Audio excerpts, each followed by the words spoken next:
Good morning, everyone. Welcome, welcome. We're so excited that you are joining us today for our second in a series. I'm Shannon Jones, Executive Director of Groundwork, Ohio, and really thrilled to have you today. We have talked a lot about how we are disappointed we're not together, but we know that being back together is just around the corner. So thank you for joining us. For those of you who aren't familiar with Groundwork, know that we are the nonpartisan public policy research and advocacy organization that's really dedicated to high quality early learning, healthy development strategies in that prenatal to age 5 space, because we know that that's what lays a strong foundation for Ohio, our kids, our communities, and our families. Next slide, please. What do we do? Well, we engage with all sorts of stakeholders and policymakers and people like yourself to advance quality early learning. And really at a systems level, educating people about the systems that serve children, mobilizing our stakeholders and strategic partners to really promote the data-driven and evidence-based early childhood policies. So you don't really need to, or want to hear a lot from me today, but just know how thrilled we are at Groundwork to have the privilege to work with you. And so I really want to now make sure that you know who's on today. And we'll start off by, if I could ask everybody to turn their cameras on from the Groundwork team, and we'll head into introductions. Lynn, over to you. Good morning. Hi, everyone. I'm Lynn Gutierrez. I am the Assistant Director and Legal Counsel at Groundwork, Ohio. Great to be here with you today. I'll hand it over to Melissa. Hi, good morning. I'm Melissa Bacon, and I'm the Policy and Advocacy Director here at Groundwork, Ohio. It's nice to see everyone. Good morning, everyone. My name is Chelsea Kinney. I'm the Director of Communications and Stakeholder Engagement with Groundwork, Ohio, and I'm excited to see you all this morning. I'll send it over to Allie.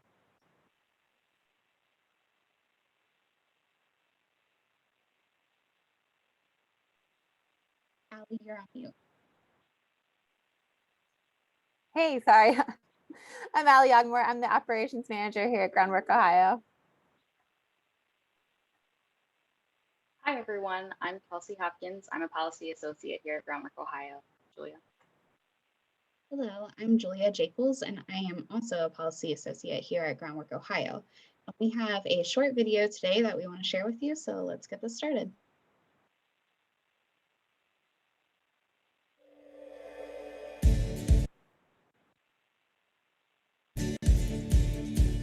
In this moment, our youngest children and families need us more than ever. Children only get one chance at childhood. The first 1,000 days of a child's life lay the groundwork for their healthy development and all of their later learning. Because of COVID-19, Ohio's most vulnerable children have spent a third of those precious days enduring the stress, the trauma, and financial hardships that are overwhelming their families, caregivers, and communities. You know the stories that policymakers need to hear. Your voice can persuade them to support our youngest children and families. We need you to make this moment a movement.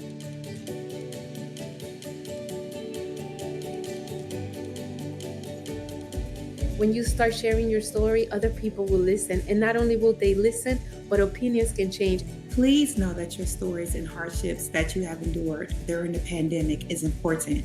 We advocate for early childhood education so that our students can have the same opportunities as any child across the state. We must continue to call, write, and tweet our congressmen, policymakers, and anyone that will listen. One of the things I've done is made little postcards with the kids' artwork that says, "We matter." We've met with statewide representatives as well as went to the Capitol. Start discussions with church family members, your neighbors. And the stakes are too high for us not to act.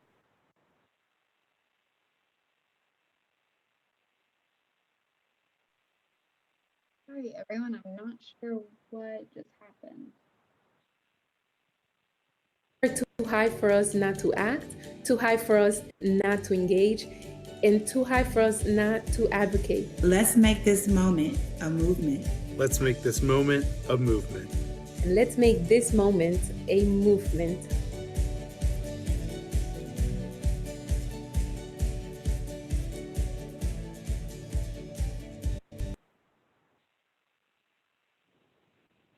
All right, everyone, it's Lynanne again. So you heard it from me, but more importantly, you heard it from your peers and colleagues across the state.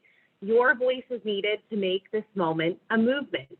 So the moment we're in is we're steeped in the state budget process here at Groundwork, Ohio, and all of you need to be aware and be a part of this process, because this is where all of our state investments are made for the next 2 years in the systems that serve our youngest children and families. It's also a really important time for advocacy, because as we begin to set the stage for recovery, and many families and professionals are really hanging in the balance. I know many of you, we hear your stories every day. We are doing our best to communicate that to our policymakers, that we need help now, and we need long-term sustainable solutions to serve young children and families and support the incredible professionals that work with our families. So in this moment, we have significant federal funding coming to Ohio, which poses a really unique opportunity during the state budget season to also invest in early childhood, to provide families and children with the relief they need now, while also making choices that can transform our systems longer term. This moment demands action, and we need your help. We need you, if you're on the line today, to share your stories and advocate for children, to demonstrate that there is a strong support across the state for early childhood investments.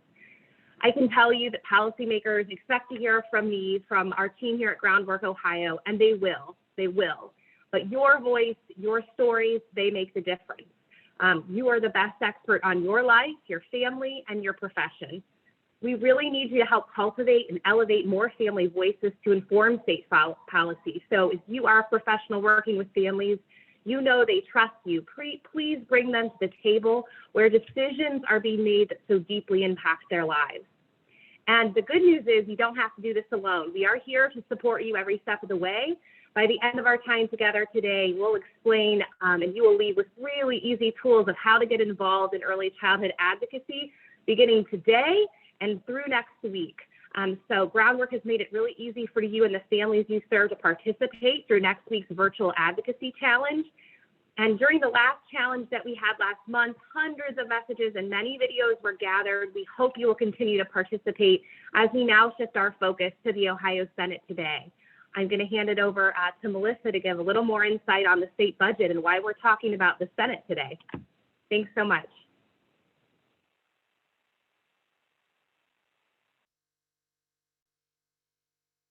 Morning. Sorry about that. Good morning, everyone. This is Melissa, and I wanted to spend a little bit of time with you talking about Ohio's biennial budget and where we are in the process. Every 2 years, Ohio is required by the Ohio Constitution to pass a balanced biennial operating budget. The governor introduces his executive proposal, which he did in early February, laying out his policy and fiscal priorities for the next 2 years. The Ohio House of Representatives then takes his proposal and introduces it as a standing piece of legislation. And that bill, House Bill 110, was introduced by House Representatives, the Finance Chair, Scott Olslager. The House deliberated through the month of March and on the bill, and passed the bill this last Wednesday with their policy priorities and for the next 2 years, and detailing how they wanted to see the 162.8 all funds and 74.7 GRF funds, all billions, spent. In the House version of the bill that passed, 2 initiatives that are close to us because our budget priorities are to keep Ohio working by expanding access to quality childcare and empowering parents through evidence-based home visiting and supporting healthy moms and babies. So there were 2 initiatives in there that were in the as introduced version by the governor and were maintained by the House of Representatives. And the first was the expansion of childcare eligibility from 130 to 138% of poverty, and an increase in spending for our home visiting Help Me Grow program of $1.9 million to serve 500 more families. We will keep talking about ways that you can help us with the budget. We have opportunities to continue building on these initiatives and are advocating for it to continue the policy.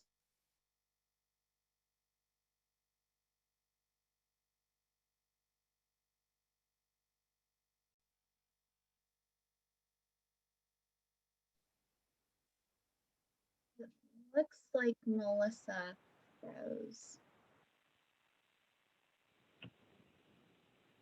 Hi, it's Leanne again. So I think Melissa froze up. Oh, there you are. Perfect. I can't. Okay. So we will keep detailing how you can support us in working on these budget priorities and the efforts that we will work on with you. Thank you. Thanks, Melissa. I am now so pleased to introduce and feature one of our state early childhood partners in this work today, the Ohio Association for the Education of Young Children. They are the official state affiliate in Ohio for the National Association, NAEYC. They are a diverse community of early childhood professionals who are passionate about serving children ages 0 to 8. So I'm going to introduce Kiana Tidmore. She is the president of the Ohio AEYC Board of Directors and was a participant in the inaugural Groundwork Ohio Early Childhood Advocacy Fellowship.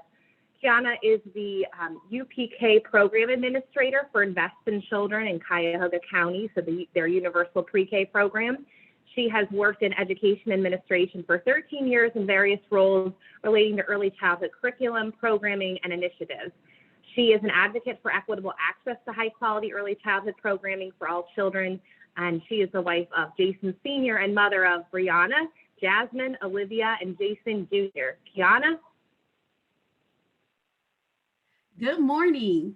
The Ohio Association for the Education of Young Children is a statewide professional association with the mission to empower all who care for, educate, and advocate on behalf of young children.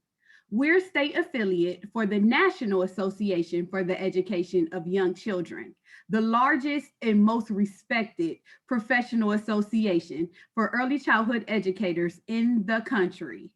We're committed to ensuring early childhood educators are educated, empowered, respected, and well compensated, which leads to them exemplifying excellence in their work with young children during the most critical period of brain development. We represent over 2,000 members serving in all early childhood roles and settings, while also supporting the entire early childhood profession across Ohio. We're excited to partner with Groundwork Ohio on the groundbreaking Power to the Profession Action Network project, which aims to amplify the voices of early childhood educators to inform policy, promote best practices, and advance a strong early childhood system in Ohio. This work, funded by a grant from Groundwork Ohio, prioritizes services in Ohio. This work, funded by a grant from Groundwork Ohio, prioritizes services that support family child care providers who serve infants and toddlers, with a special emphasis on engaging and supporting early childhood educators of color. So today I am thrilled to introduce Ren Evans Alvin. Ren serves as the Chief Executive Officer of the National Association for the Education of Young Children. NAEYC advances a diverse and dynamic early childhood profession and supports all who care for, educate, and advocate on behalf of young children. Before joining NAEYC, She was a guiding force in Arizona's early childhood movement for more than 15 years. Ren has authored a number of white papers, articles, policy briefs, and reports, and she regularly serves as a presenter for diverse international, national, state, and community conversations. So I present to some and introduce to others, Ren Evans Alvin, the CEO of the National Association for the Education of Young Children. Good morning. It's terrific to be with all of you this morning. And Kiana, thank you so much, pardon me, for the lovely introduction. Excuse me, Kiana was reminding me as we were preparing this morning that one of the last times I was in Ohio, I got snowed in. I was there for the Invest in Kids presentation and got snowed in, I think for more than 24 hours in Ohio. So I'm so disappointed to not be with you in person today, but I guess I'm glad that I am not snowed in as well. I want to thank Groundwork Ohio for this invitation and for having the chance to be with you all today, and thank our AEYCs in Ohio and Kiana in particular for her leadership and work. I want to start, I know we have early childhood educators and program administrators, advocates, public policy officials, philanthropists on the call in the session today. But I want to speak directly to early childhood educators and program administrators to start, and just say to you that the courage, the resilience, the bravery, your ability to move on a dime to ensure the safety and well-being of children in group settings over the last year, your absolute Herculean efforts to keep your businesses afloat and your programs with their doors open to support the children and families who need you. You are heroes. And we are so incredibly grateful for, on top of all of that, taking the time to advocate both in Ohio and at a national level on behalf of this movement. Your voices have been transformative in what we've been able to accomplish in the last year at the federal level, and I know in Ohio as well. And I, on behalf of our whole association and the work that we do together, thank you for that. Thank you for those efforts, and thank you for the extraordinary work that you do every day. It has made a difference, and I'm going to talk about that a little bit. I also want to say, though, that the heroics should not have to include spending all of your retirement funds to keep your program open and afloat. Your heroics should not have to include living in poverty in order to be an early childhood educator. Your heroics should not include racking up mountains of debt to keep serving young children. Your heroics should not include graduating from associate's degree programs and bachelor's degree programs with mountains of debt, loan debt, only to be making $11 an hour. That is not heroics, and that is not okay. That is a lack of a system and public support for the most critical, most essential work that you do. And I think that's what's most extraordinary today. When I think over the last 20 years, and from 1999, when Neurons to Neighborhoods was released by the National Academy of Science, and shortly thereafter, Nobel laureate economists are weighing in on the value of early childhood education with this decisive data. You have irrefutable neuroscience, 20 plus years of it, that says that this is the absolute most essential time for a young child, they're at their height of their brain development, that if they're in high quality early childhood programs where they thrive and learns and where parents have real choices about where their kids should spend their day while they work, if we do that, then not only are we setting that child on a trajectory for success and supporting a family, but lo and behold, our entire economy benefits and all of society benefits. And we've known this for 20 years. That sits on top of what has always been this country's kind of moral obligation to live the American dream, which says You know, you do everything right, you make good decisions, and you will have upward mobility. And it just isn't true for all families without that uneven playing field. I once heard a Fortune 500 CEO liken it to a game of Monopoly, where every time you pass go, you get $200. And then what you do around the board is chance, it's choice, it's circumstances. But kids are not passing go and getting $200 for their start in life in this country. And so you've got this neuroscience, you've got the economic data, and you've got this moral argument that this is the absolute best public investment that we can make. And we've made progress, to be sure. We have made substantial progress over the last 20 years, and we can point to that progress. We can point to data and outcomes. But we have continuously, over and over and over again, left the workforce behind. Despite all of this data, we know that an early childhood educator on average is making $11 an hour. You can make more money at Burger King and McDonald's than you can in early childhood education. We know that 46% of households with early childhood educators qualify for some level of public assistance.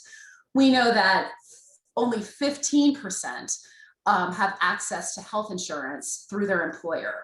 And I mean, retirement benefits are just a real reach. So we've got this juxtaposition where we've got this irrefutable evidence in science.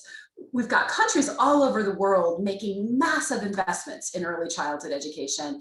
And we've got the United States where we know all of this, and yet we can't seem to figure our way out of making sure front and center early childhood educators are the center of the system. And as a result, and you look at the financing of the system, there is no magic, magic unicorn that is going to take away the cost of childcare. Early childhood education is an expensive proposition. It's an expensive proposition because you can't put 15 babies in one room with an adult and have great outcomes. It is expensive because of the ratios that we have to maintain and what has to happen in an early childhood setting to make it that dynamic environment. So we know it's not cheap. We also know there are 4 payers in the system, right? There's the public sector, there are employers, there are parents and families who are right now paying more than in-state college tuition for 1 year in early childhood education in almost every state in this country. Many, if not most, are paying more in early childhood education than their monthly mortgage every month. And then the 4th payer in the system is early childhood educators in subsidizing the system with low wages. So there's these 4 payers. Parents can't pay more, and early childhood educators can't earn any less. So that leaves the public sector making an investment, and it really leaves employers along with the public sector making that investment. So what I want to convey today is mostly we have a chance right now to rebuild this system that we are not going to get again for at least a generation. It is happening right now in the last 6 weeks. We have got to muster the same courage that we've seen early childhood educators put forth in the last year. We as policy advocates, as lawmakers, as philanthropy, we have got to muster the same courage to get this done and over the finish line. So what is the it? Most early childhood education is funded through the federal government. It's kind of the reverse of K-12 education. So we saw 2 bills during the last year around stimulus, the CARES Act, and then the second bill in December, $3.5 million last year, 10 billion in December. And then the American Rescue Plan came out about 6 weeks ago, which doubled down on that $50 billion that we've been asking for a year. But that wasn't it. Weeks later, an infrastructure bill comes out with $25 billion in it for childcare and other provisions that would support the early childhood education sector. We know that there's another infrastructure bill coming. We are expecting an announcement any day with a major investment in childcare, in preschool, and in paid family leave. And yesterday, as a signal that this is coming, the Child Care for Working Families Act was reintroduced. And, it's interesting, it made me think 50 years ago, I know Walter Mondale passed away last week, and 50 years ago in Congress, he put forth a bill that was bipartisan supported. It was a Republican Congress, bipartisan. It sailed through Congress. That would have been a fully funded system of childcare. So that was in 1971. Fully funded system of childcare. It got to the president's desk, and at the time, Pat Buchanan, who was an advisor to President Nixon, coached him to veto it. And as I understand how it went down, that President Nixon was torn over it, but wound up vetoing the bill. We have been crawling our way back for 50 years with bits and bits of money cobbled together. The fact that right now, 50 years later, it's back on the table, we have another bite at this apple and we cannot get it wrong. So what does it mean to fix the structure? And I know with the American Rescue Plan alone, some lawmakers are nervous about, okay, is it one-time money? Is it actually a down payment? But I believe with the subsequent dollars in infrastructure, what I know is coming in the next couple of weeks with the plan from the administration, that all the signals are that this is a sea change, this is a tidal change, and we've got to take this moment in fixing the economic upside downness of early childhood education. Supply and demand don't meet, and even before the pandemic, the economics of early childhood education without substantial public investments they're always upside down. So what is fixing the structure look like? I'm going to spend a couple minutes very quickly in the policy weeds because I think it's really important, because it's not just about the money, it's the structure of the system. So here are the things from my perspective, from NACY's perspective, that are top priorities. Number one, that the Child Care Development Block Grant actually pays the cost of care. In order to fix everything else, you have to pay a provider what it actually costs to care for an infant, to care for a preschooler, to care for a toddler, not what it cost 10 years ago. And to pay what it actually costs includes professional salaries for early childhood educators, health insurance, and retirement benefits. The second thing is, it cannot be this payment system that goes by one child only if they're there, not if they're not in attendance, and in arrears after the service has happened. There is no defense contractor on this planet that I know that would build a ship and get paid for it after it was done. It's backwards how we pay for this. We need 12-month contracts for providers for a certain set number of slots that gives the providers stability in how they're looking at funding and holds them accountable. Then if you're paying them for a 12-month contract with a set number of slots, then they're accountable to say, here are our attendance records, here's how many children we're serving, here are the children who are eligible we served this month. They're also accountable for reporting back that they're paying professional salaries, health insurance, and retirement benefits. Increased family eligibility. Middle-class families need help too. This is a fortune for middle-class families. The tax credits that were part of the American Rescue Plan will be incredibly helpful, but you've got to, in addition, raise eligibility levels for families. I don't know what the rate is off the top of my head in Ohio, but we look at families up to 300 to 400% of poverty level who need assistance given the cost of care. With the pre-K money that's coming, it has got to be a mixed delivery system, and there's got to be equity in the pay structures between public schools and private organizations that are serving children in public pre-K. Debt-free higher education. We keep talking about a GI Bill for early childhood educators, but you can spend money on higher education. In this money, you can spend money on higher education. Right now, both debt-free higher education based on need, and also higher education loan forgiveness. Right now, early childhood educators, they get their associate's degree, they're making $11 an hour, they get their degree, and then they're making $12 an hour. And so there's no incentive, and they graduate again with mountains of debt. I think only theater majors make less than bachelor degree early childhood educators. And so look at debt-free higher education. There's a bunch of interesting ways to do that. We're looking at a variety of ways to support early childhood educators getting healthcare. Look at HSAs on the exchange, healthcare savings accounts on the exchange, having healthcare navigators just dedicated towards the early childhood education workforce. I'm also going to challenge you, and stay with me on this, but I'm going to challenge you. We have got to unwind some of the complexity we've created in our own systems, and we are guilty of doing that. Kiana pointed to the power to the profession and the early childhood unifying framework for early childhood education professionals, where we are months away from having draft model legislation. And the idea is there's only 3 levels to the profession, not extraneous, layers and levels, and that they're paid and compensated accordingly. But we have to be willing to look at some of the complexity we've created. Just 3 levels with reciprocity, accountability, trust, and practice autonomy. That means taking a hard look at your QRIS systems. Are you measuring the right things in your QRIS systems? Is it okay that a program could be at a 4 or 5-star level and not be paying professional salaries? Have we put too much in QRIS systems? Let's get clarity and make sure that we're really focusing on the few and the mighty of what drives quality. Same with career lattices and ladders. I'm working on a blog right now with a colleague that we're titling Career Ladders to Nowhere. Career ladders themselves are a good idea. If there are many, many levels that don't lead to anything, that don't lead to a promotion, don't lead to clarity, don't lead to an articulation seamlessly into a higher ed program, then they're not meaningful. And so we're really asking states to look at their lattices and ladders and be super laser focused on measurable outcomes with just a couple of layers that actually mean something for early childhood educators. And you can find more about that in the Power to the Profession guidelines.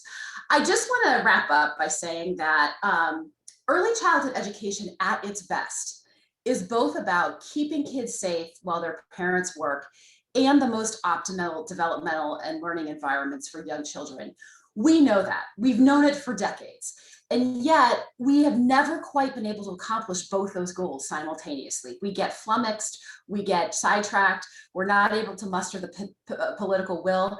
This is a moment for us to hold ourselves accountable to the children and families and early childhood educators we serve, to create simplicity, to create accountability, and to create structure that incentivizes high quality by centering our investments specifically on early childhood educators. We cannot continue to leave early childhood educators behind in this system. Thank you so much for inviting me today, rooting for you during your legislative session, and I so appreciate having the chance to be with you.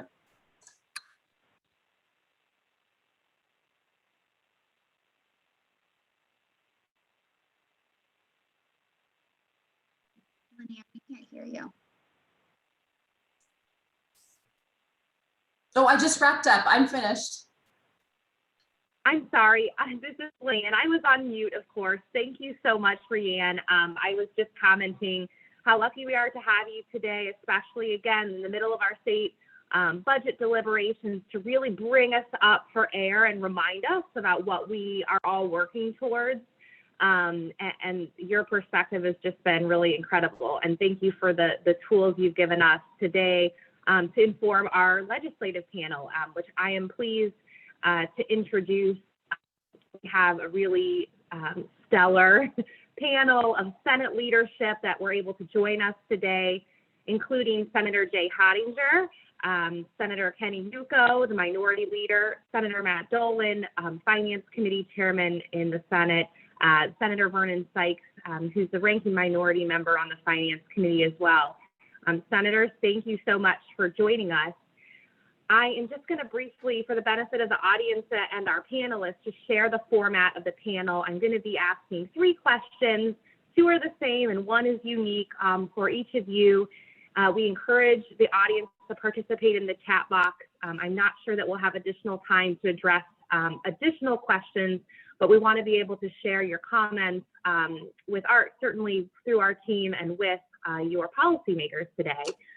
So again, Melissa reminded us where the budget process is at. We are beginning hearings in the Senate, and these leaders who are willing to speak with us today are really doing the deep dive into the state budget now that it's in their hands, and we're grateful to have them. So if I can just ask for a couple minutes for each of you panelists to share who you are and how you're engaged in work that's responding to the needs of young children and their families in the budget process this year, and why you view this work important more now than ever. I'm going to start with you, Senator Hottinger.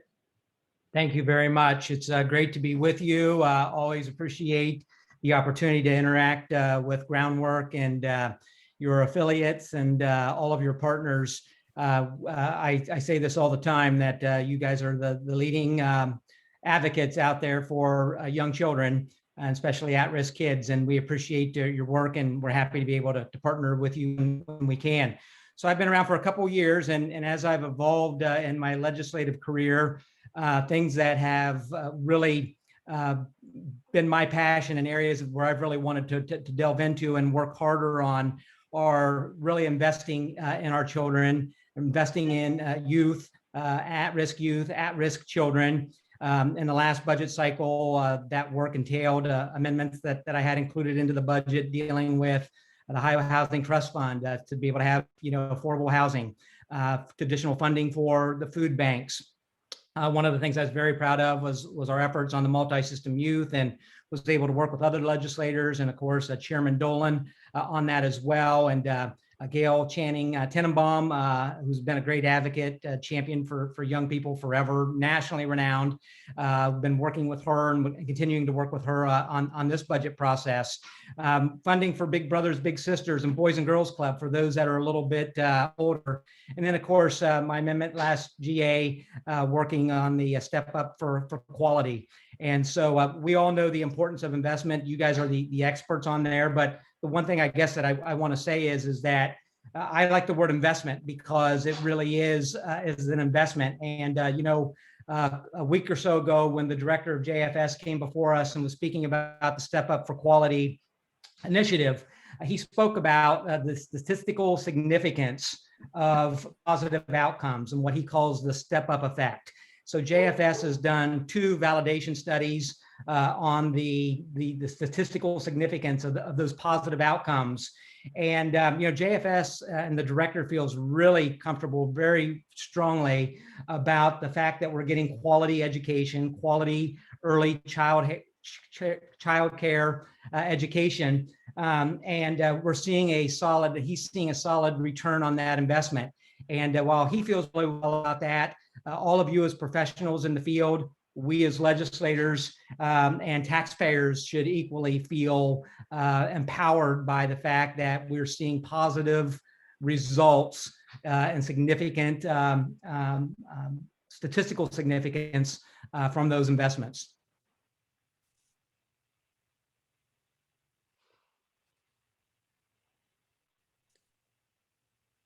Sorry, thank you so much, Senator, and thank you so much for your leadership in the last budget, as you mentioned. And we couldn't have said it better ourselves in terms of what we're learning and just the results that we're getting, even where we feel we haven't sufficiently funded. It's really a key indicator that we've been heading in the right direction all along. So thank you so much, and we're looking forward to this moment in time to really lean in to those investments. So I will next ask Senator Yukov, could you introduce yourself?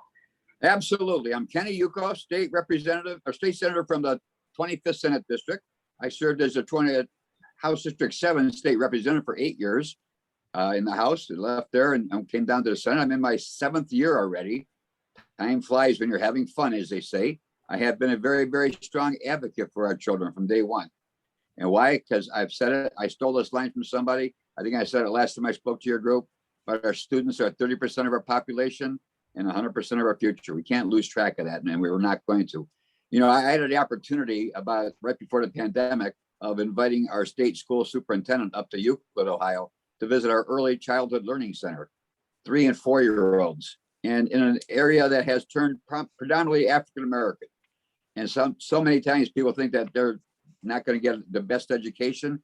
Boy, would I love to disagree with you. The kids put on a show for us that day like you wouldn't believe. I remember the little 3-year-old tugging on my pant leg and saying, "Mister, do you want me to read you a book?" And I said, "You're too little. You can't read a book." "Yes, I can." I said, "Show me." And she did. To me, that was one of the most exciting things. Some people wonder why I get the motivation to help kids so much. A lot of you folks call me Senator. I have 3 little redheads who call me Gramps. And if that isn't incentive enough to do the best that you possibly can, nothing else is. A couple of weeks ago, we had hosted Governor DeWine and Lieutenant Governor John Husted up to East Cleveland, one of the 4th poorest city of that size in the entire United States. We're missing so much. We're so much in my Senate district, for example. I have the worst of the worst and the best of the best and everything in between. So I kind of get a taste of it all. And I hate when I have some communities who take everything for granted, like it's due to them. And then other communities like East Cleveland who gets denied almost everything and all the time.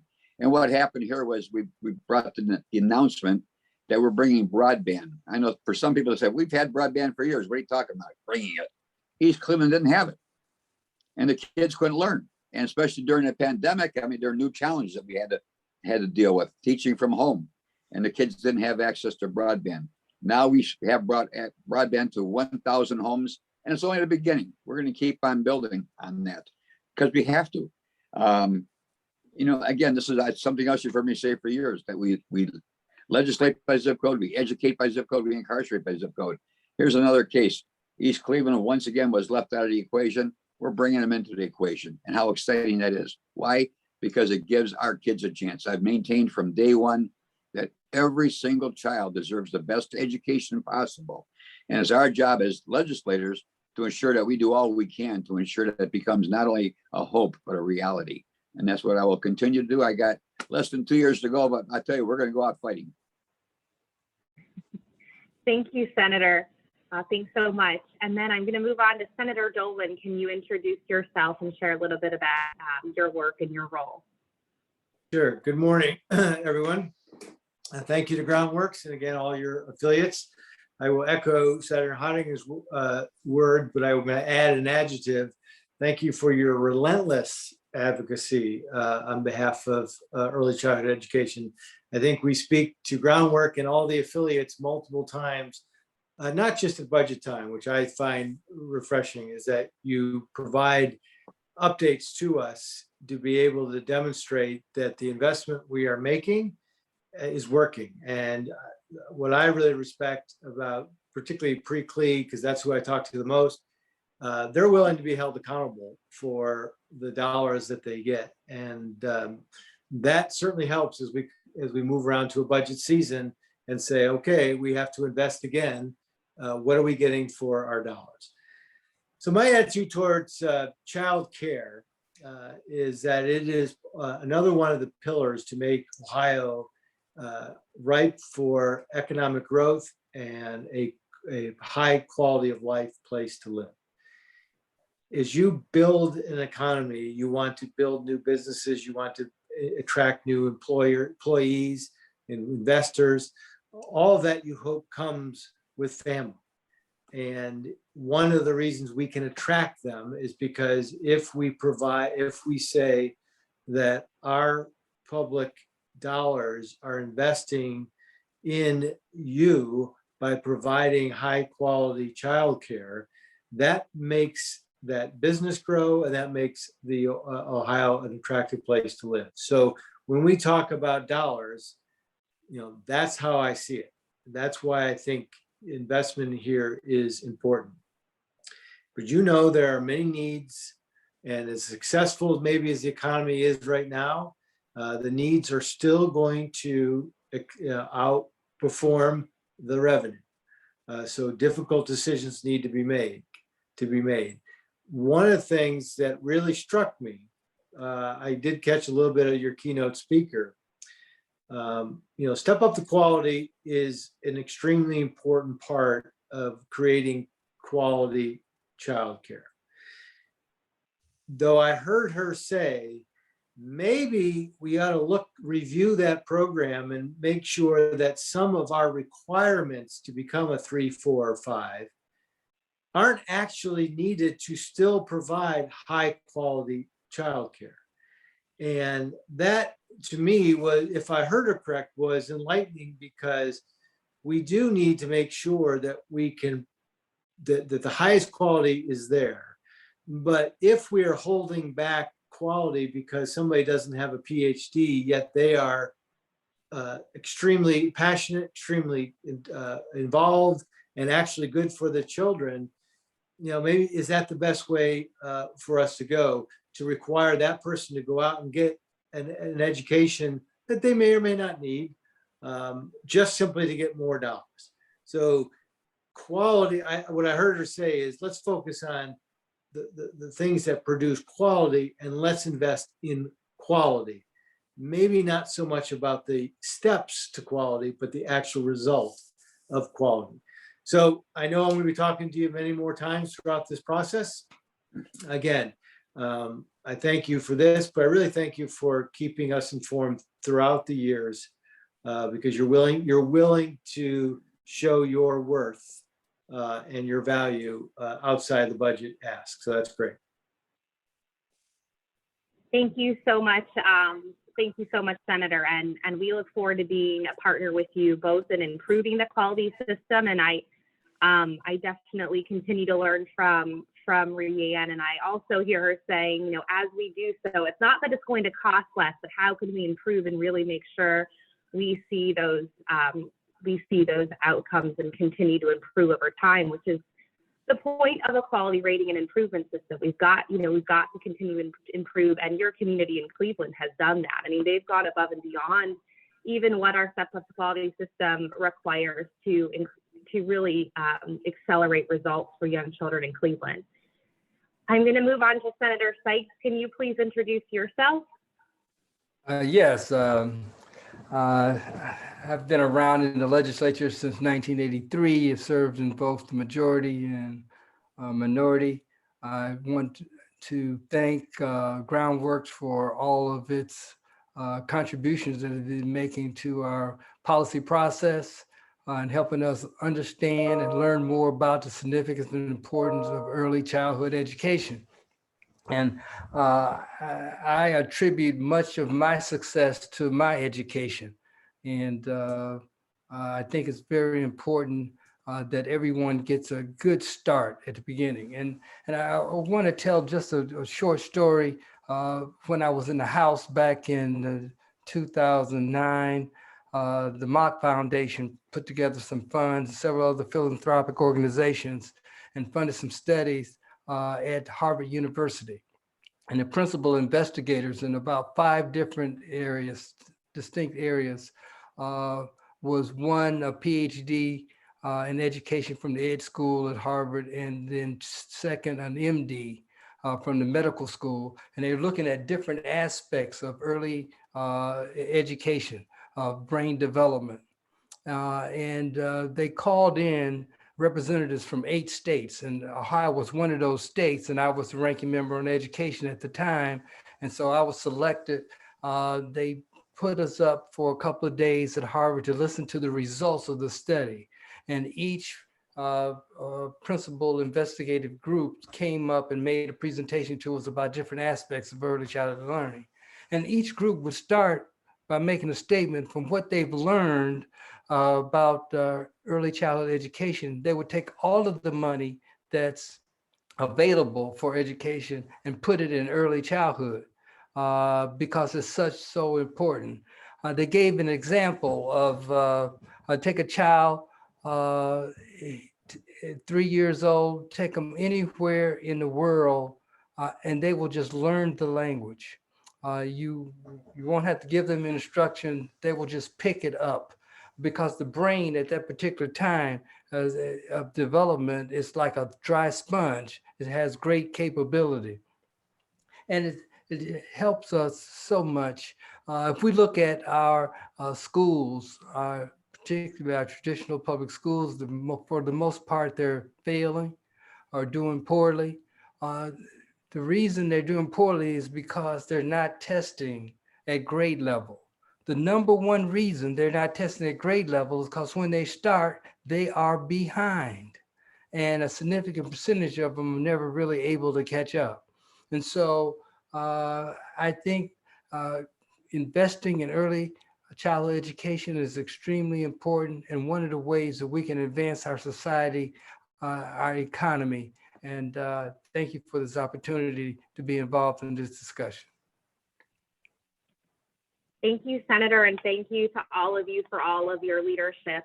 We're so grateful to have you and have you as partners in this work. So now I just want to move on to some individual questions. I know many of you have already kind of really provided your insight on this already in your introduction, but I'm going to turn back to to Senator Hottinger and ask you, you shared with us on many occasions how these investments in young children can be critical to lay the groundwork for future success. Can you share your thoughts on maybe how your position has developed even further during the pandemic, and in light of even a business perspective on childcare? Absolutely. And so, Senator Sykes just referenced, the Harvard University and your keynote speaker spoke about the science of brain development, and particularly on youngsters and that importance. And there are so many studies and so many people that are on this conference call here that know more about that subject matter than I do. But we all know that the importance of a solid foundation and having access to early learning has always been an important issue. But I think it has gone from being, maybe a problem that we've had to really being critical. And I think critical for two reasons. One, obviously, we've seen as a result of COVID, everything is bearing this out, that those children that are lacking a solid foundation, those that were already behind, now are enormously behind as a result of COVID. A 12, 13-month process that's been disrupted, their education. And this is something that I'm fearful that we're going to be feeling for some time, inside our education community. And those children that were impacted the greatest are clearly those that have had the least amount of access to early learning and don't have that solid foundation. And so I think the COVID pandemic highlights one reason why it's a crisis.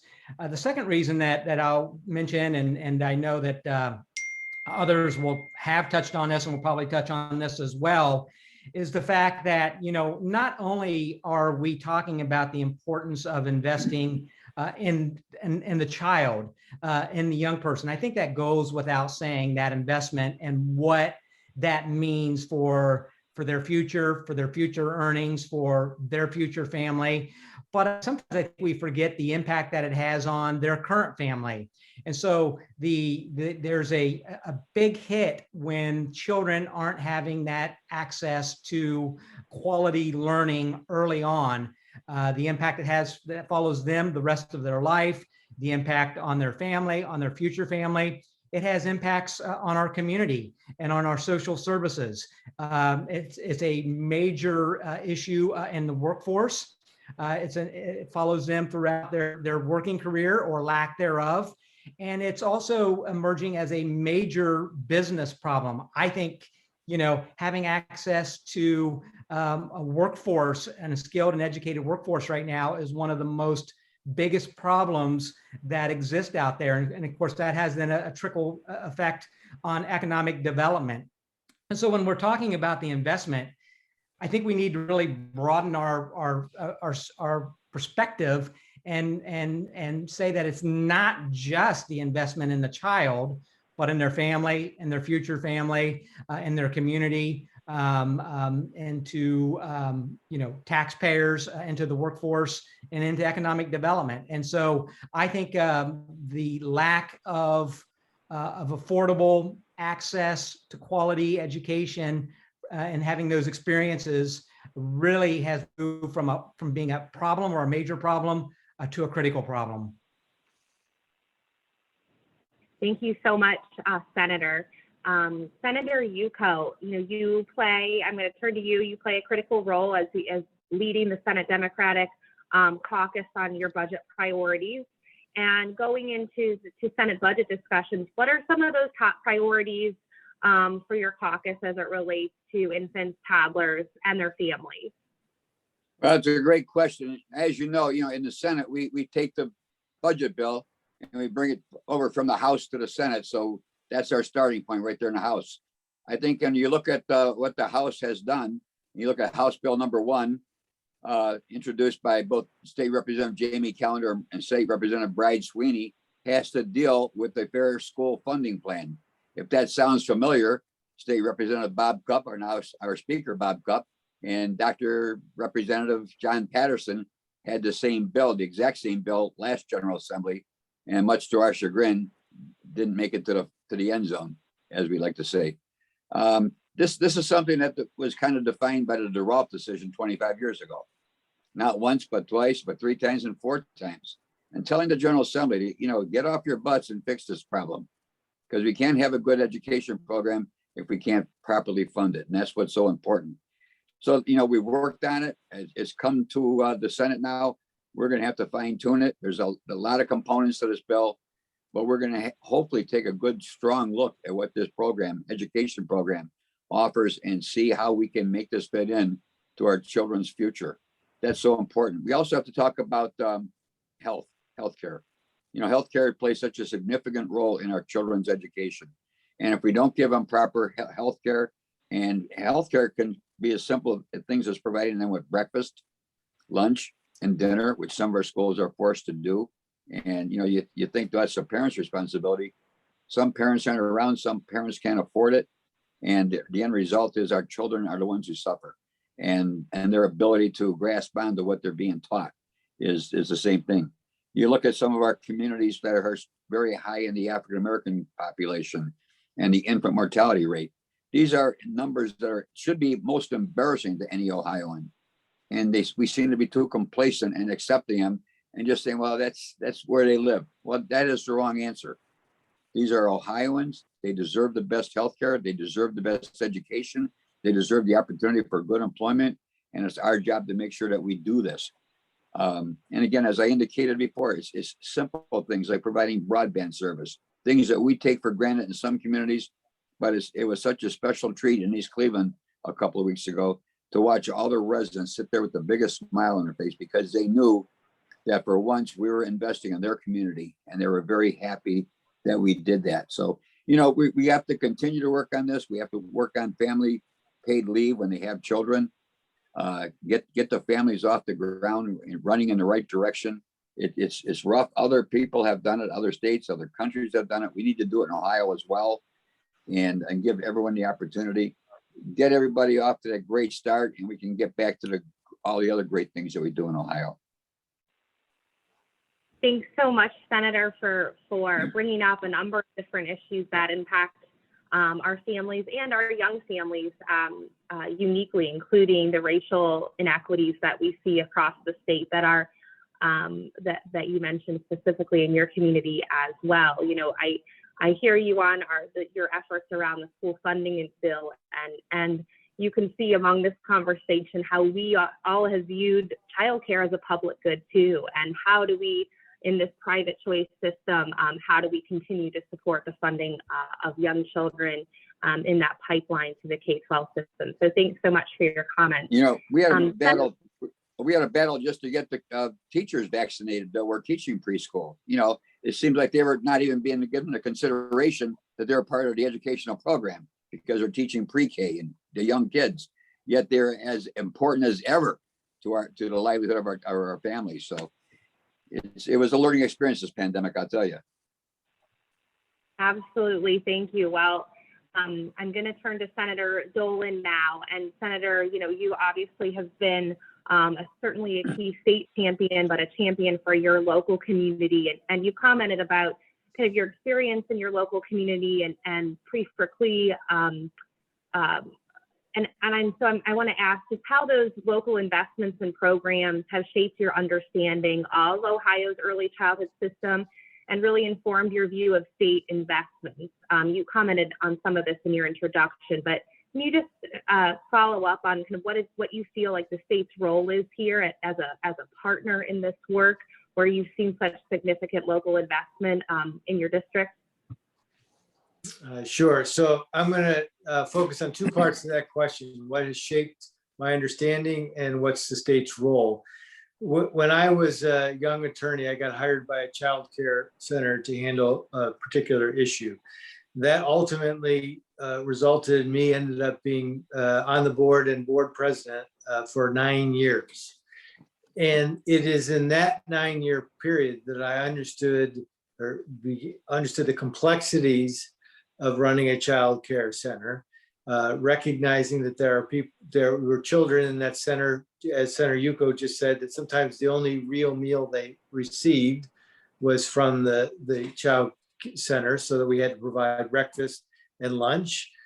Maintaining employment was very difficult, because while the passion was there with our teachers, finding the right amount of dollars to keep them there, dealing with the extensive number of regulations that daycares have or child centers have to deal with. I also understood the value that it was providing to the community. And that was my opening remarks, is that because that child care center existed, parents could be employed. And it was a center in which we received probably 40% of our clients were private pay, and 60% were government pay. So that you had a variety of parents. So it didn't matter where the parent worked. It didn't matter whether the parent could pay or not. They still needed help with the child. So that's what shaped my opinion on child care. As being in my role as state rep and state senate, I've been invited to child care centers, and I certainly look at it and I see the improvements that have come about. I understand the regulations are still very, very difficult to comply with, but they're necessary. I get that. But what I really want to focus on is, other than one little slip, I've said child care center. And I think what has to understand is that name of that child care center was Chardon Community Daycare Center. And all throughout this program, we're talking about early childhood education. So I think there has to be an understanding that, what are we doing for these children? What are these dollars that we want to invest in? Are we providing a safe, healthy place for our children to be during the day while their parents work? Or, as Senator Yukov just said, are we providing a system that is now part of the education process?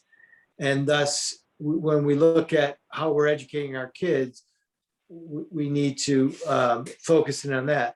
So I say that because maybe I'm jumping ahead to the final question, but as you work the Senate, I think there are some folks who approach it as, we're providing daycare. We're providing the ability for the child to have some place to go during the day. And as long as it's safe, and as long as it's clean, and as long as there's food, that we should be okay with that. So whether it is the neighbor down the street who wants to take in 6 kids, or whether it's an early childhood education, we shouldn't differentiate between the two.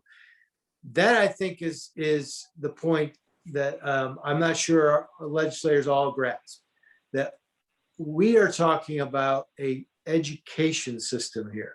We are talking about preparing that child to walk into kindergarten or first grade prepared to learn, in addition to health, safety, and food. So more people understand that that's what we're trying to accomplish.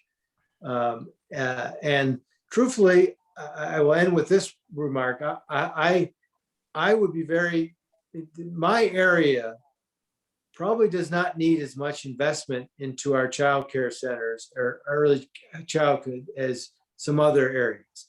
So this idea that one size fits all in this area, I'm not actually for, because we do have the ability for parents to make choices, whereas in some areas they do not.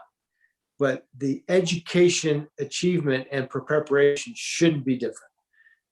And so I think we ought to be strategic in our investments as much as recognizing that it's part of the education system. Thanks so much, Senator. And I'm reminded when I started in this work that we don't take care of days, we take care of children. And so thanks for noting that and sharing your perspective. I'm going to turn to Senator Sykes before our kind of last short question to ask you, Senator, as you're evaluating the governor's proposed budget and the House's footprint on the budget bill, and some of the numerous amendments or initiatives that you all are working on to represent the needs of our youngest Ohioans and their families. Can you share what some other common themes have arisen around public discussion where there may be opportunities or interest for you and your colleagues to learn more about the needs of young children and state systems that support them? Well, there is a reoccurring theme really that we need to pay attention to. And it repeats over and over again because it touches so nearly everyone. It touches so many of us.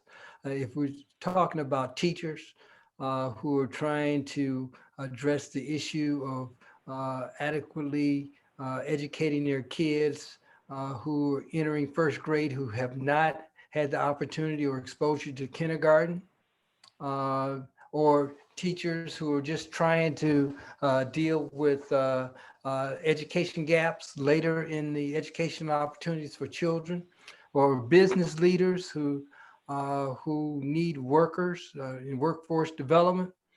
It is extremely important that employees have an opportunity to have their children in a safe place where they can be taken care of and attended to, including their educational needs while they're at work.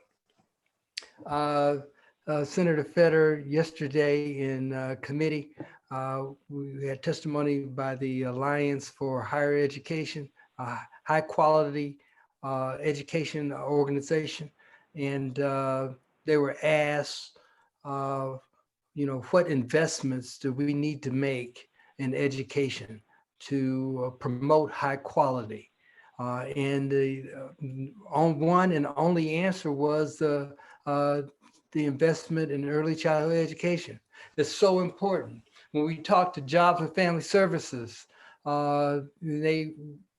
speaking of the increase the eligibility for child care, and also a bridge program where a person can can keep their child care up to 300% of poverty, so that the workers are not disadvantaged as they get advancements in their career. So it's a reoccurring theme. It's 6 different agencies in the state have some type of early childhood education programs and opportunities. And I think it's incumbent upon us as legislators to just listen to these themes that's being echoed throughout the budget. And it's our responsibility to try to collaborate with them, organize them, and prioritize them in a way that promotes the best interests of our children and our economy. Thank you so much, Senator. Well, I'm going to ask each of you, I want to be mindful of your time.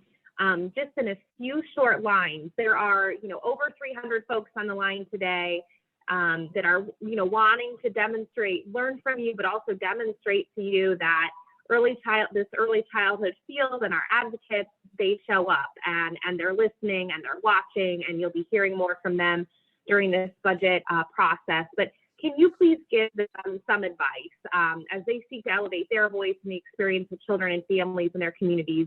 What do you need to hear from them, and how can they communicate with you and your colleagues? I'll go back to Senator Hottinger. Thank you very much. And I've said this before, and I'll say it again because I believe this, and I believe it to be accurate. And I think it's important. I think it's important for everyone on this call to understand this as well. I've often said that I don't believe that most legislators have a heart problem. We can, and we do sometimes have eyesight problems or vision problems or experience problems. And so what I mean by that is I think most legislators want to do the right thing, but you have to recognize that legislators come from all different walks of life and all different stations of life. And if a legislator hasn't experienced or seen poverty, if they haven't seen the problems of the early childhood education challenges, it's kind of hard to hold their lack of support or their vote against them. So I think the mission for all of you is to help us, help your legislator to see and experience the problem, help us to see and experience that investment. You know, a lot of legislators like to say that we're pro-family. You can't be pro-family without being pro-child, and you can't be pro-child without investing in our youth. And so help us to see what you're doing and continue to give us that statistical significance data that shows that it's making a difference. So continue to do what you're doing, continue to be an advocate, help us to experience and to see what you're doing. And when you do that, I think you'll see those heart problems, you know, really don't exist. And you help us to alleviate and to eradicate, you know, maybe some experience or eyesight problems. Thank you all for all the work that you do. Thank you, Senator. Senator Yukov, a couple short lines for our audience today. Well, you know, I mentioned before that I visited the Euclid Early Learning Center with the state school superintendent. We got to look at artwork. You know, I've visited other facilities where I've had tea parties. I've read stories. I've talked to the teachers. I've talked to the students. I've talked to the parents. There is no replacement for that. But this pandemic has made that not a possibility this past year. So what I would suggest is that if our teachers and administrators can try to, if you can, share some of those stories with your legislator, make them pretend that they were actually there at that visit so they can hear what you're going through, what your challenges are, and maybe what your accomplishments are. Like I said, when that 3-year-old girl wanted to read me a story, and I was looking at the words that she was reading, and they were quite accurate. She did a wonderful job, and that's kudos to not only a student and their family, but to the teacher as well. And you know, when we get that type of information, we can really do well. And I just want to give my shout out and thanks to all of you for all that you do. Everyone on this call this morning, you're heroes in my book, because you take the youngest of our population and you start the process where we mold them into young adults. So thank you for all you do.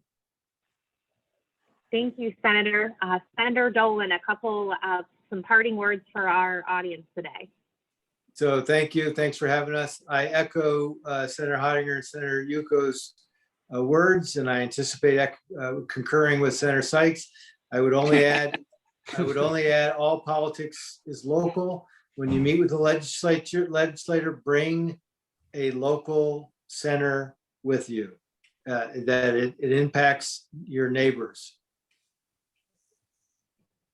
Thank you very much, Senator. And Senator Sykes, the last word to inspire our audience today. Well, I know I'm running out of time. I agree with all of the previous speakers. I think it's important to reach out to the business community, you know, in your strategy to try to be effective. I think you have some common interests here. Reach out to the business community because they're concerned about child care and they're concerned about workforce development issues. Those are issues that are extremely important for early childhood education opportunities. And so if you could reach out to them and get them involved as advocates for amendments that you are interested in, I think you can be more effective. So my suggestion would be, and I'm open offline to talk about this in more detail, try to collaborate with your Chamber of Commerce and other business organizations. Thank you, Senator, and thank you to all of you on the panel for your work, for your leadership, for your time and service, and for your listening ear. We hope to continue to be a partner with you and be a resource to you. And on behalf of our audience today, thank you. Those are the voices who we hope that you'll hear from here in this budget process. So thank you so much for your time. I'm going to hand it back to our Groundwork team because you have heard, you've heard from some of our Groundwork team. You have heard from a national perspective. You've heard from some of our key legislative leaders about how your voice, your story, your experience matters. And so now I'm going to hand it to Melissa, so she's going to share a little bit about where we go from here. And both Melissa and Chelsea from the Groundwork team are going to really lead you through how you can be the change agent, and really put what you've learned, put your experience and your energy into some really easy advocacy opportunities that will make a difference here in the next couple of weeks.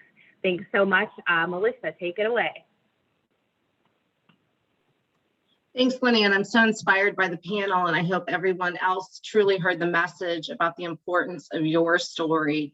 We know that for many, the pandemic has set back young children and their families, and we really need you, the child care professionals, the education professionals, to tell what you see and what you witness every day and help them understand like they asked for. So really, I wanted to go over what our budget priorities are for fiscal year 22 and 23. First of all, as I stated earlier, we believe it's important to keep Ohio working by expanding access to quality childcare. We are asking to protect all current levels of state and federal investments in publicly funded childcare and to increase state investment in the program to preserve Step Up to Quality. We know that the governor introduced the bill with expansion, childcare eligibility expansion from 130% of poverty to 138% of poverty. We are asking for that expansion to be maintained, but then also to increase eligibility from 138 to 150% of the federal poverty level. We know that this will help keep Ohio working. It'll help parents afford childcare, and it'll ensure more children in low-income families have access to high-quality care. This is an investment in the future. Next slide. We also are asking to empower parents through voluntary home-based visiting. We need to sustain and preserve the annual state investment and to support current operations through the further development of the evidence-based home visiting program in the Ohio Department of Health's Help Me Grow program. As the governor introduced the bill with $1.9 million, an additional $1.9 million to serve 500 new families, and we are asking for an additional 1.9 to expand that to an additional for a total of 1,000 families. We know evidence-based home visiting works, and we need your help advocating for it. Next slide. And then finally, as we know at Groundwork, our priority is to support healthy moms and healthy babies. We want to ensure that Ohio's infants' mortality and maternal mortality crisis are being addressed. And we want to support the healthy development of young children, including health care coverage for pregnant women and young children in low-income families. We know this is a critical tool for infant vitality efforts and early intervention in early childhood mental health. So we are asking the legislature to expand and implement extended postpartum coverage so that pregnant women eligible for Medicaid and their babies benefit from continuous coverage 12 months after birth. We see all these as opportunities and look forward to having you all work with us and advocate for these important policies. Chelsea? All right, thank you, Melissa. So with the time that we have left today, I want to spend a little bit of time talking about how we can put all of the great elements of today's conversation into action, and how you, whether you're a parent, early childhood professional, a business owner, or just an early childhood advocate who's really passionate about these issues, how you can help move the ball forward in the state budget process and beyond. So as Melissa and others have shared throughout today's webinar, we need Ohioans like you to help us advocate for infants and toddlers at the State House. And no matter your level of advocacy experience, whether this is your first time engaging in advocacy or if you're a seasoned advocate, you have the power to help make a major difference in the lives of Ohio's youngest children and their families. And as our Senate legislative panel shared today, your representatives at the State House, they want and need to hear from you on these issues. Your story and your experience can help educate and inform policymakers on the issues that impact Ohio's youngest children, and it can inspire them to take action. So remember, infants and toddlers, they can't advocate for themselves at the State House, but you can. And that's where Groundwork Ohio comes in, and we are here to help make early childhood advocacy easy, effective, and convenient for you. And that's why we're really excited to announce and share with you all our latest 5-day virtual advocacy challenge, which will take place next week from April 26th to April 30th. And if you're unfamiliar with our advocacy challenges, throughout the 5-day challenge, the Groundwork Ohio team is going to provide you with easy to use tools and helpful tips that enable you to be an early childhood advocate. Next slide, Julia. So before I get into the specifics of next week's challenge, I wanted to share some of the successes of our last advocacy challenge. In March, as the state budget was in the Ohio House, Groundwork Ohio hosted its first ever virtual advocacy challenge. And during that time, Ohioans like you sent hundreds of messages to their state legislators, urging them to make quality early childhood experiences a priority in the state budget. We also collected incredible video stories from early childhood professionals, business leaders, parents, advocates, and others sharing why they support public investment in Ohio's youngest children and their families. You'll see some of the folks here on the screen who participated, and we are so grateful for their participation, and we hope you join in our next challenge as well.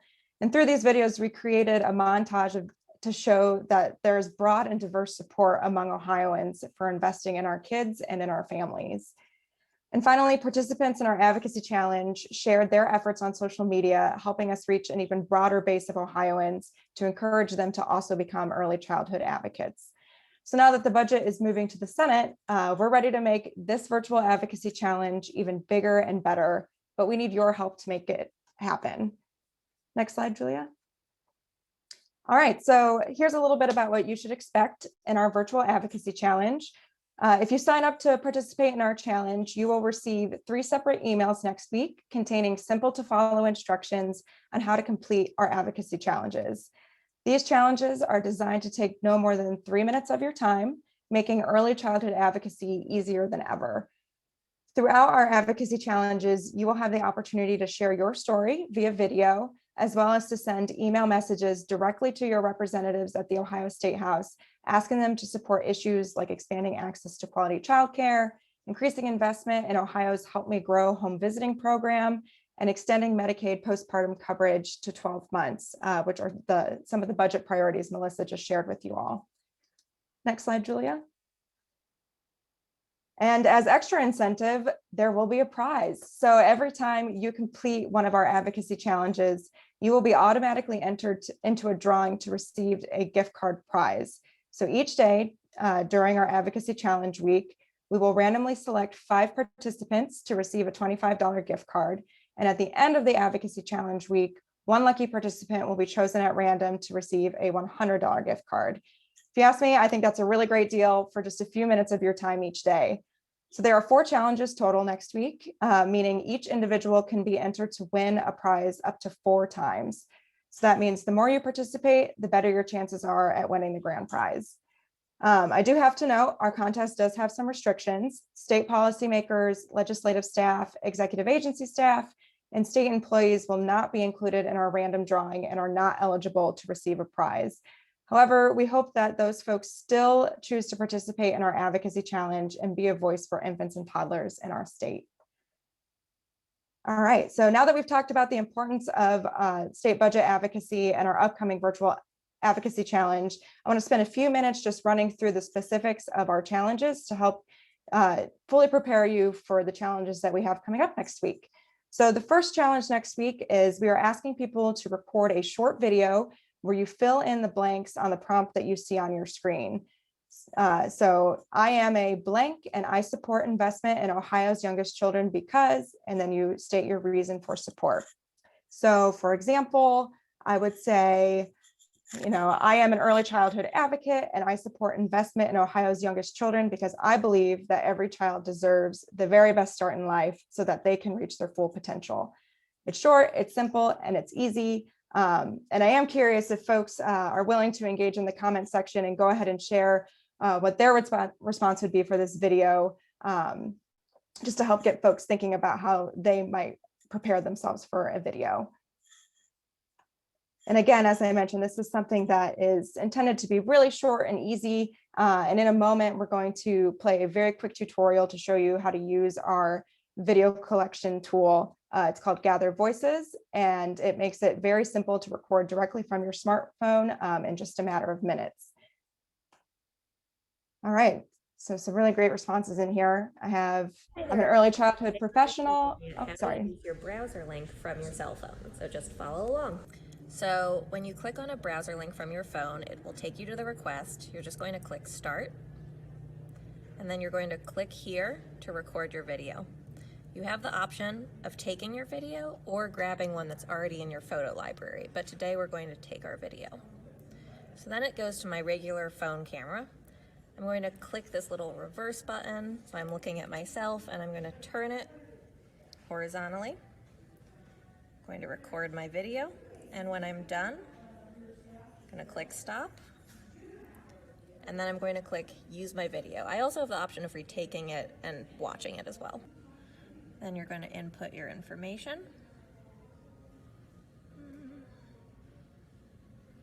You're going to agree to the terms of service and just click upload. It takes a few seconds. And then once it's there, you're good to go and you can record another video if you like. And that's all there is to it. All right, so simple, right? I personally really like the fact that, you have a couple chances, you can record it as many times as you want until you feel like you've got it just right. I'm seeing some really great responses in the chat. So I'm really excited to see what type of video submissions we get through our advocacy challenge. The more voices that we can gather, the stronger our message will be. And this is something that we would love to share on social media and with our state legislators to let them know how critical these issues are to Ohioans all over the state. So in addition to our video challenge, we also have an email challenge where we have a tool called Voter Voice that allows you to send emails directly to your state legislators. And this is going to be 3 separate email challenges throughout the week. And you can use our tool to send messages on things like expanding access to quality childcare, increasing investment in Ohio's Help Me Grow, as I mentioned earlier, and extending Medicaid postpartum coverage. So our Voter Voice tool makes sending a message easier than ever. We've even pre-drafted an email for you, which you have the option to edit, and you can also add your own story to personalize the email. So to send an email, you'll simply go to the link that we provide to you, review the message, add your personal story if you would like, enter your information, and then hit send message. Again, this is a very simple, quick, no more than 3-minute challenge to allow you to communicate directly with your state representatives. And don't worry, your information is not shared with other organizations. It simply allows Voter Voice to help match you directly to your representative. So that way we know you're contacting the correct representatives that serve you in the state house. And it gives them the ability to contact you if they'd like to follow up. And it also allows Groundwork Ohio to follow up with you with future advocacy opportunities if you are looking to take your budget advocacy to the next level. And if you want to go the extra mile after you send a message, you can also, you'll see here, Julia is showing it on the screen. You have the option to do a pre-drafted tweet where you would just toggle over to the tweet option. You hit tweet and it'll post on your account, does all the work for you. So it's a quick, simple, easy to use tool. I will mention though, if you are planning to participate in all 3 of our Voter Voice email challenges, the platform does restrict you to just sending 1 message every 24-hour period. So if you want to send all 3 messages, just make sure you're spacing those out throughout the week, so that way you have time to get them in accordingly. So now that I've had the opportunity to walk you through the challenge and the different tools that we have that make state budget advocacy easy, here's how you can participate. There's 2 options. You can either right now go ahead and go to groundworkohio.org/take-action, and you can sign up for the challenge. And by signing up, you will automatically receive those 3 emails throughout the week next week, giving you instructions on how to participate in our challenge. Or you can go to groundworkohio.org/advocacy challenge, and you can view and complete each challenge at any time. So in fact, as a special incentive for joining us today and staying on for this entire webinar, you have the opportunity to get a head start on our challenge, and you can start participating as early as today. If you do choose to participate early, you will still be entered into our drawings to receive a prize next week. So you guys have special access to get a head start before our challenge officially rolls out next week. And here's the page that I just mentioned that provides all 4 of our challenges. So that way you can go ahead and get a head start. All right, next slide. Thank you. So once you complete our advocacy challenge, be sure to continue to join our advocacy efforts and help us make Ohio the very best place to be a young child. We have many ways for you to join our efforts. You can stay informed on the latest early childhood news and advocacy opportunities by signing up for our weekly newsletter and joining our Ready, Set, Soar Ohio Prenatal to 3 Coalition. You can also visit our website at groundworkohio.org to read and share our resources, as well as to register for upcoming events and view our previous events. And finally, you can reach out directly to members of our team to discuss different ways we can partner together.